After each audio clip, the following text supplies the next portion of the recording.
I'm Ashton Addison from Blockwest Capital for Investment Pitch Media, and today on the Crypto Coin Show with Mike Adams, the founder of Brighteon.com and Decentralize TV. Mike, welcome to the show. It is such a pleasure to have you on. Well, thank you, Ashton. It's an honor to be here. I appreciate the invite. Yeah, I've been a big fan of yours and following your news network for many years now, and Brighteon, Natural News, Liberty, and it's exciting to see that you're also working on Decentralized TV. As we know, we've been big fans of the blockchain and cryptocurrency side. I know you have a long history on the Brighteon side, and Decentralized TV is a little bit newer. I'd love to give you a chance to talk about the story of all this new stuff, and crypto is sort of there. It's very related to what you're talking about, and how that led to starting a decentralized TV network. Yeah, absolutely. And just as a little bit of background, I experimented with Bitcoin early on. I had extra solar energy at one of my offices in Tucson, Arizona, and so since I had extra kilowatt hours, I bought some ant miners. This is many years ago, and I was mining Bitcoin and turning sunlight into Bitcoin. And then I sold the Bitcoin for gold. And so I ended up with sunlight into gold, which I thought was pretty cool. And of course, if I had held on to the Bitcoin, it would have been worth more than the gold at that time. But that's just history. I realize, especially with the debanking that's been going on recently, and we saw that in Canada, with the trucker convoy. Yep. And then we've seen that in the United States. I've interviewed people like Dr. Joseph Mercola, who has been debanked by JP Morgan Chase. And his staff and their family members were debanked, and we've seen a lot of viewpoint discrimination in the banking industry. And those things together really led me to understand that the fiat currency banking system is simply not honest, not reliable. I already knew that the Federal Reserve was a rigged monetary system because I've been following Ron Paul for decades, and so I already knew all that. But with the debanking that's happening, it became really urgent in my mind to learn and then help teach decentralization of currency and finance and money. And that's what led me to the launch of Decentralize.tv, which is the new show. We filmed, I think, 14 episodes so far, and that's going pretty well. And we're just trying to spread the gospel on why I'm a fan of privacy crypto in particular, but why crypto is an honest ledger, whereas the fiat currency banking system is a dishonest, rigged ledger where you will never get ahead in that system. That's my take. Wow, that's amazing to hear that you're actually solar mining Bitcoin. And that's probably one of the best ways to acquire it, in a non-KYC method. Oh, yeah, exactly. There's no KYC. It's just solar panels and the desert sun. Yeah. That's amazing. And yes, speaking of the trucker convoy and the debanking, I feel like Bitcoin is a great alternative to holding your own assets. Spending them is another thing that is a little bit harder than holding them. At the moment, people still need to sort of live, buy your coffee or buy food to survive. There are definitely people that are accepting Bitcoin, but obviously not as much as fiat currencies, at least in North America at the moment. Well, yeah, and I think that's going to change in favor of Bitcoin. So, in fact, some of the people I've interviewed that lived through hyperinflation in Venezuela, for example, there was a point where it was just the utility of being able to have a digital coin that worked and that didn't lose value every 12 hours, to where you had some kind of price stability. That had intrinsic value itself. And by the way, also as another note, it took me many years to understand the intrinsic value in Bitcoin or Monero or other coins. I used to think that, they're backed by nothing, and therefore, how could they have any value? But when you understand the utility, they're backed by the ability to take self-custody, the ability to engage in borderless transactions, the ability to send money or retrieve money anytime to anyone you want anywhere in the world, usually in a matter of just a few minutes. That has value by itself. And that value cannot be matched by the fiat currency banking system. And the one thing we saw in, I believe, March of last year, because of the war situation in Ukraine, we saw the West weaponize the SWIFT system in order to debank Russia from the international financial settlement system, which is SWIFT. And that was, I think that will go down in history as the worst financial mistake in the history of our world. And in fact, today, by the way, BRICS nations are meeting right now to talk about the new settlement currency that will dethrone the dollar as the global reserve currency. I mean, Jim Rickards calls this the biggest financial announcement in 50 years, and that's happening right now. So the dollar, in my opinion, the dollar is doomed ultimately. Mm-hmm. But when the dollar fails and the banks fail, Bitcoin will still work. Bitcoin will outlast the US dollar. That's my prediction on your show today. When the dollar's dead, Bitcoin will still be here and it will still be functioning. Amazing. And I think it's pretty good prediction. And you mentioned there Argentina. I saw that recently when Bitcoin was just at 30,000 just now, it reached new all-time highs versus the Argentinian peso. So a lot of these Latin American countries, Central American countries, they're really noticing like, hey, we're experiencing hyperinflation. This is actually a huge value. The world just isn't just the United States. There's like a lot of other countries in the world that can benefit from Bitcoin. And I went to El Salvador myself during the Bitcoin conference, during the announcement from the president, and they've experienced double-digit GDP growth, happiness of the citizens, and their wealth seems to be preserved. So it seems to be working for them. It looks like that could be a domino effect for other nearby countries, maybe bigger countries, starting to have Bitcoin as legal tender or putting it on their balance sheet even. You make a point that the abundance of a nation and the freedom of the people who live in that nation has to be rooted on honest money.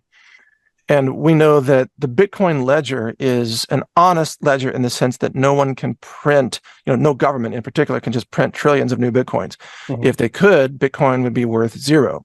Well, they can print trillions of new dollars.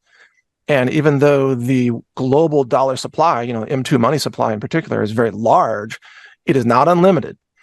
And that means that printing trillions of dollars will bring the dollar to zero, especially as it's abandoned by at least 100 other nations around the world in what's called Operation Sandman, starting with Saudi Arabia, by the way. The Saudis are done with the dollar. They're going to sell oil in all kinds of other currencies, the rupee, the yuan, the ruble, you name it. They don't need to demand dollars anymore. So we're about to see in the United States, although it'll be a little slower than what you mentioned in Argentina or Venezuela, but we are going to see rapid debasement of the dollar, which means rapid hyperinflation eventually in consumer products. And by the way, a lot of younger people today, Gen Z people, they're putting out TikTok videos about how, I can't afford to eat, I can't afford to pay rent, can't afford to live. Mm-hmm. And I hope that we can educate those people. The reason you can't afford to do any of those things is because of the dishonest ledger known as the dollar central bank Federal Reserve System. If we had honest money, you would be able to afford to live. And guess what? There's an alternative, and it's called cryptocurrency. Bitcoin's number one, and that's an honest ledger. And if we'd had our economy running in Bitcoin, you wouldn't be broke. That would be super cool. And what you mentioned there a few minutes ago about how, for example, it took you and many people a while to sort of understand the true intrinsic value of Bitcoin, because from a educated economist perspective, a new asset class, they say, well, you can't compare it to a fiat currency, saying, well, it's backed by this and this, and the fact that the supply is finite at 21 million, and although it's divisible so that everybody in the world could own a piece, that's right. Unlike the American dollar, where they're just printing billions of dollars per day, I feel like this inflation, who knows if the numbers are actually true or not on what they're saying the inflation actually is. It's hard to measure, but it's just, right. I think we could see a new all-time high for Bitcoin versus the US dollar as well. Oh, yeah, I have no doubt that can absolutely be the case, but let me address this issue of currencies being backed by things. And again, it took me a while to come around to this, but I used to think that currencies had to be backed by something, which means, in my mind, redeemable for those things. So I used to ask, when I was very critical of a lot of the hype in crypto, I used to ask, well, can you trade the crypto for anything like gold or silver? Mm-hmm. What I now understand, and again, it took me some time to realize this, is that if you have, suppose you have a crypto backed by gold. Well, the gold is stored somewhere. It's stored in a centralized location, which means it's not decentralized. which means that if some government could come along and seize that vault, no matter where it is, maybe it's in Singapore, maybe it's in London, maybe it's in Texas, but if it's centrally controlled, then you haven't achieved decentralization. And so I would rather use a cryptocurrency that is not tied to something possibly being confiscated physically by some rogue government somewhere in the world that gets desperate and needs to back up its own failing currency and then decides, oh, let's go for the gold, with the military or something, which has happened obviously throughout history. So now that I understand it, I realize I don't want a cryptocurrency backed by anything physical in the 3D world. What I want it backed by is its utility, its usefulness. I'm also a fan of privacy coins, like Monero, for example. I love being able to donate money to people. I was just donating money like 3 days ago, and I use Monero for that. Why? Don't want to leave a trace, right? I just want to send it. I don't want to flag anything. I don't want people asking questions. I don't want anybody to know. I sent money to somebody who's doing great work and needed some funds. Boom, Monero. I tell people, we donated $500,000 a few months ago. I tell people, if you want a donation, you go set up crypto, because that's the only way I'm doing it from here forward. I'm not sending checks. I'm not using banks. That system doesn't work. It fails. It fails. It fails. I'm only making donations in crypto from here forward, period. That's my rule. That's amazing. And yeah, just like what would happen with the truckers in Canada, I know people personally, being from Canada, that donated $20 or $30, and all of a sudden they had issues with their bank accounts like frozen over a $20 send, and the same was going for Bitcoin as well. It was possible, or for some certain stable coins, that are backed by centralized groups. They still have the possibility to freeze or not allow you to send those transactions. So not every currency is fully decentralized. There are ways to stop people or put sanctions on certain addresses or coins. That's true. I mean, Canada did that. They blocked certain addresses for the Bitcoin exchanges over which they had power in Canada. But the nice thing about Bitcoin is, even if nations outlaw it, there are going to be plenty of nations that don't outlaw it. And as long as there are nodes running, right, you're up and running. And I even had someone was asking me on the Decentralized TV chat board last night. They're saying, well, what about if the power grid goes down? What about crypto? And I've mentioned this kind of thing before too. But the honest answer is, the power grid's not going to fail everywhere on the planet all at the same time and stay down. You're going to have regional failures. And the nodes keep running where they are. And then when the power comes back on, that node catches back up, downloads the blocks, boom, it's syncing again. So you can't clobber Bitcoin by taking down a power grid in New York, whereas you can take out, or I mean, not you, but some event could take out, let's say, Wells Fargo or Bank of America, because their storage is really, really centralized. Their databases are centralized. Now, they may be mirrored in more than one location. I'm sure they are, but it's still not that many locations. Whereas Bitcoin is how many 100,000 nodes are running around the world right now? Yeah, and you if there's 2 nodes running in some country, like, you're safe. I think the chances are very, very close to zero, that something that the whole world could go down at the same time. So definitely, when compared to some servers in America, it's much more centralized. And I'm curious on, Bitcoin is it's an amazing asset that is also like a gateway for people to understand more about Web3. And there's so many people that still yet to encompass Bitcoin, but for those that have, they see the possibilities of what blockchain technology can do through other industries, or to rebuild the financial system in a more fair, transparent way, and all of the industries that do transactions or store data. And I'm curious on if you have looked into the other Turing complete blockchains like Ethereum and the other layer ones, and their applications towards making other industries better, or if you more focus on Bitcoin. Well, yeah, I mean, I'm in the food business. We buy and sell millions of dollars of organic food products every year. And in particular, I see many problems with counterfeit documentation in the food supply chain. So we run into many issues. This is why we do our own lab testing on foods, which you probably know, because we'll get so-called organic samples of foods from some Asian nations, for example. and then we'll find out, oh, it's laced with glyphosate, so these are counterfeit. I can see blockchain with a lot of applications in certifying the documentations in the supply chain for lots of things.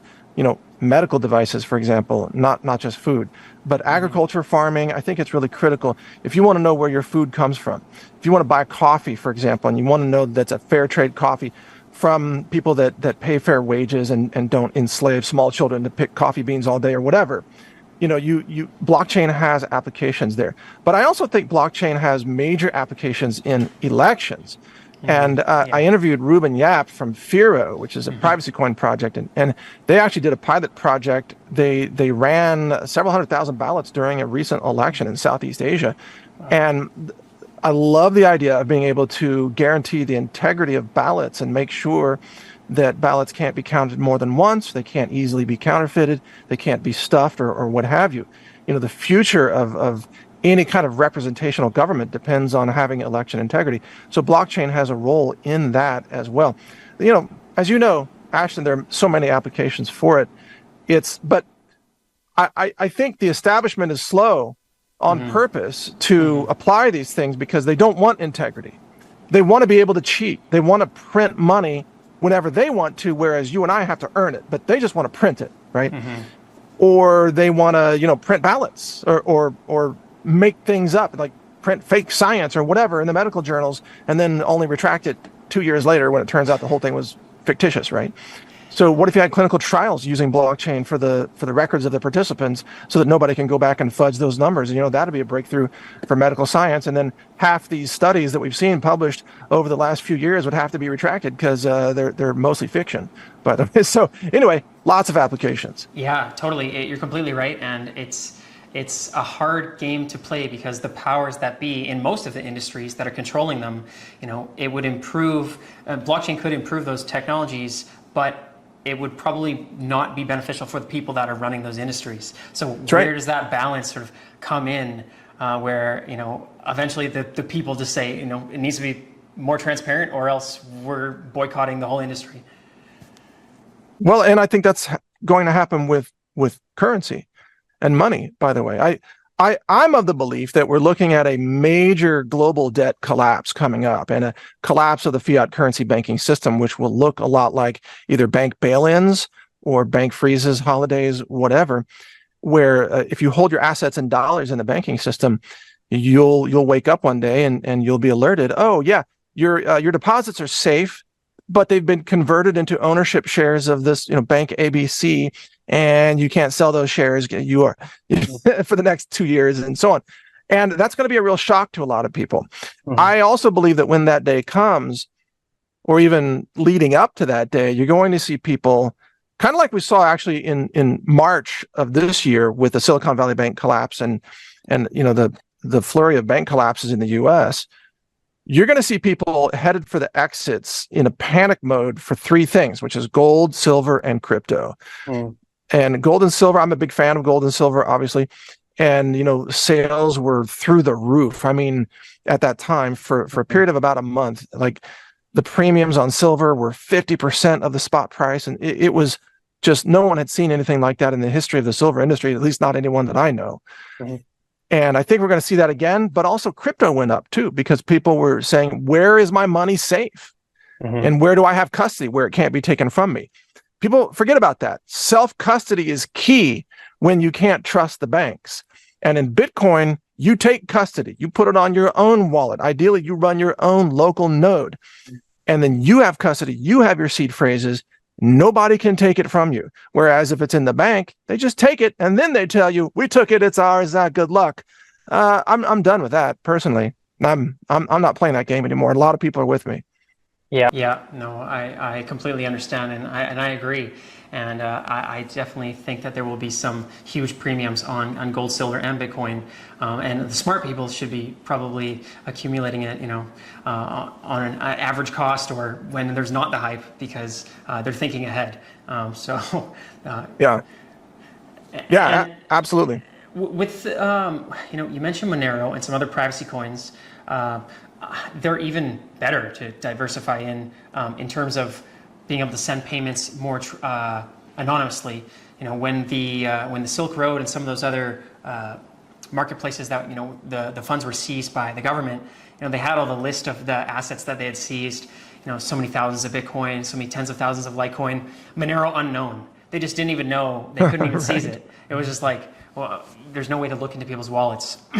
And I've been a fan of this kind of technology. I feel like it will be integrated into more cryptocurrencies, not Bitcoin, but some other ones that may be up and coming. But there's also, I'm sure, you have first-hand experience using Monero wallets, and there's obviously not as many nodes as Bitcoin, and there's obviously not as much adoption, but it does have a use. Do you see a growing use for coins like Monero and other privacy-focused coins, now Absolutely. and in the coming years? Absolutely, for two reasons. And remember, Monero has very high liquidity, not as high as Bitcoin, obviously, but it's the highest liquidity of daily volume of any privacy coin, and it's higher than most non-privacy coins. And the reason is, again, extra utility. So think about, the advantage of blockchain is it forever inscribes on the blockchain your activity. It can always be mined and parsed going backwards in time to see what did this person do. Or it could always be, retroactively linked to your IP addresses or KYC or whatever, KYC exchanges.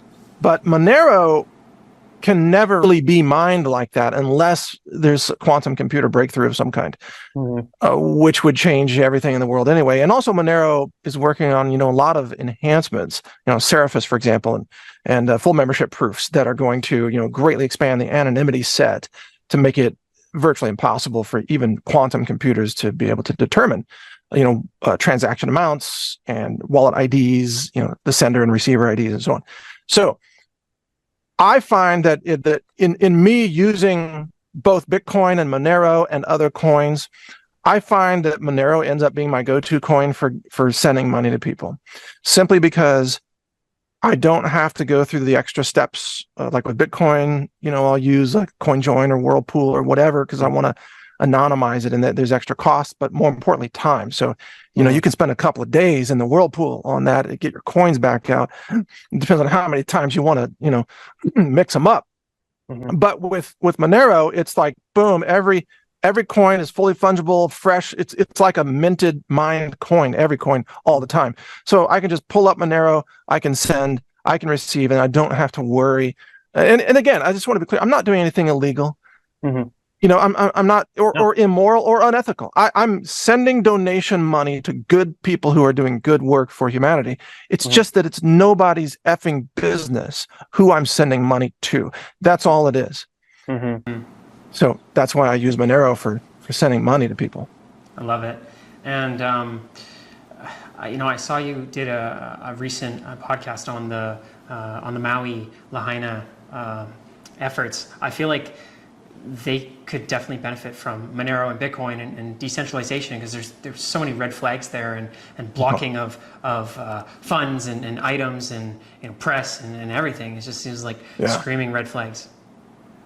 It's crazy. I mean, we're facing a whole new world of terrorism against the people, in my view. I mean, they didn't sound the sirens. They turned off the water. They blocked the roads. I mean, it was just on. They called off the fire department, and the people, their children burned alive. And then they were offered $700 from the government. Nothing makes any sense about that. I mean, and it's a land grab. These people are having their land stolen. It's like they burned them out and they're stealing their land. That's what's going on. And that is wrong on so many levels. It's pure evil as far as I'm concerned. But you're right. If they had been able to, organize supplies in a decentralized way instead of waiting for officials to tell them it's okay, because the officials seemingly, apparently were told to just get in the way of everything. Don't let supplies, don't let donations happen here. Don't talk to the press. It was crazy. Decentralization would have solved this, because every single individual wanted to find, the survivors or their family members. Every person wanted to help. The outsiders coming in wanted to donate supplies. Just organically, the people could have solved this better if the government had just gotten out of the way. And that's a universal truth, it seems, in markets, and in manufacturing and exporting and transportation. If the government would get out of the way and let the people have honest money and work on their own, blockchains and honest ledgers, we would all be more wealthy and more free. Well said, Mike. And I'm curious on your thoughts looking forward into the future about Bitcoin adoption. And obviously there's big players, the players that don't want it to, the financial system, and people that don't want it to get out of hand. I feel like they're also buying in as well. Whether it's through these ETFs that they're trying to do with BlackRock, or just accumulating institutions. I know institutions have been accumulating Bitcoin since 2014.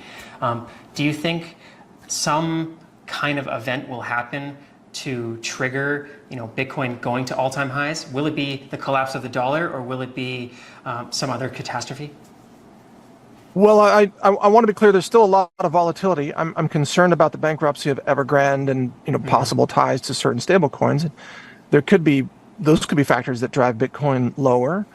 But as you said, the failure of the dollar, which I think is right around the corner, I think will drive Bitcoin very, very high. I don't know how high. I'm not here to play a price speculation on it, but I think that the utility of Bitcoin will be realized by a lot more people, and it's the utility.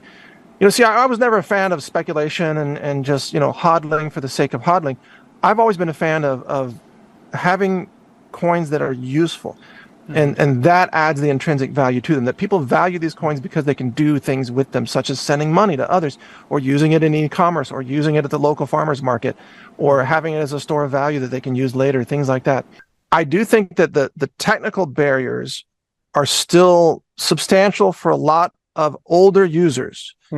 That's for sure. I'm in my mid-50s, and most people my age and older are not that up to speed on using crypto and using wallets and so on. But as the population ages together and we're moving through these demographic groups, the younger generation has had so much technical expertise in using mobile devices and also crypto that as they come into more and more money, which naturally occurs as they age, and have more important jobs and bigger salaries and so on, we're going to see, just demographically, we're going to see crypto be used by more and more people who control more and more money. But I don't think that the people who are 60 plus today, they're probably, most of them are never going to really use Bitcoin day to day, because it's just, I don't know, they didn't grow up with it, and it's just a little too tricky for them to understand, especially just confirmations. I sent out this, or somebody sent me something and I got it, and then I sent out part of it, and then you have to explain, unspent transactions. Where'd my money go? It's going to take a certain number of confirmations for that to come back to you to get change. And they're like, oh my gosh, now you're trying to explain this stuff to somebody who's just, no. Either that's got to be made simpler, or we just have to wait for the younger generation to move in and control more money. Yeah, no, that's a great point. And especially noting that most of the people who run the country are over 60 or even over 80, that there's no way in hell they're going to start using Bitcoin. Oh man, and that's a problem all on its own. What are these octogenarians doing, running the country right now, when some of them can barely speak? And but anyway, we're not going to get into the politics side of that. I'm just saying there are better choices and brighter minds who can help solve problems. That's all I'm saying.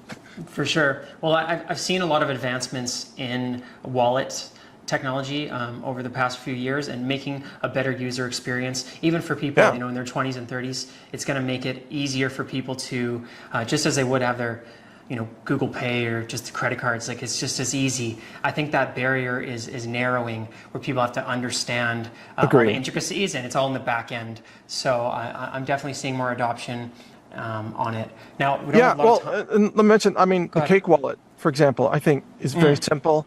And even just the native Monero GUI wallet is also super easy to use. And, Bitcoin Core, it's not that difficult. It just takes a long time to sync and things like that.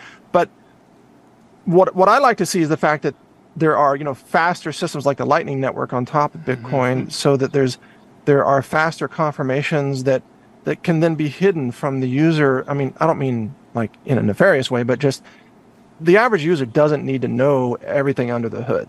They just want to know, is my money here and when can I use it? And that's it.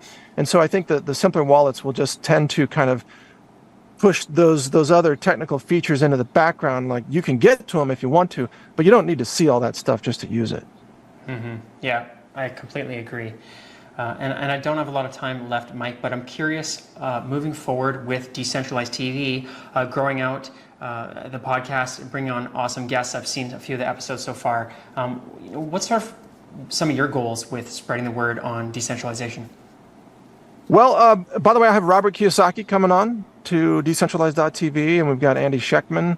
And we've already filmed that interview as well. And a lot of people who are actually from the world of gold and silver, who are also talking about decentralization and crypto to some degree.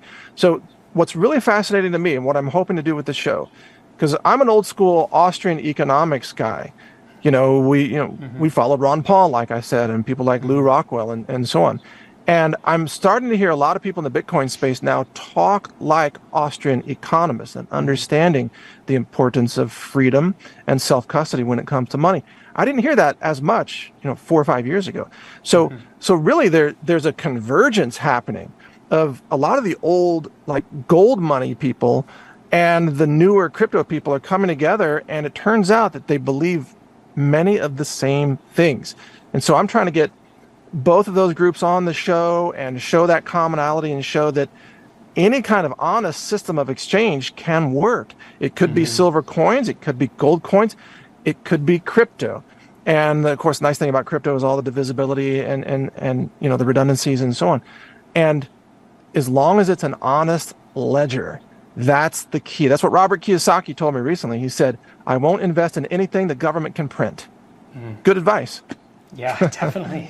That's amazing. I'm definitely going to check out that episode with Kiyosaki. He's one of my idols as well. Oh, yeah. And where's the best place to watch Decentralized TV? It's at decentralize.tv. That's Amazing. it. Yeah. Okay, I'll leave that in the description box below as well. Thank you. Mike, thank you so much. Appreciate your insights into everything with Bitcoin, decentralization, and Brighteon. Continue the good fight, and let's definitely follow up in the near future. I'd love to, Ashton. And let me add one more comment. We don't stop at just decentralization of money. We also teach decentralizing food and medicine and knowledge and information and communication. So it's all those things. You need to decentralize your food supply too, if you don't want to, starve or have food rationing. So grow some food, folks. Great point. I'm going to leave all those other links and anything else you want in the description box below for all the viewers to check out. And thank you so much, Mike. Thank you, Ashton. Take care.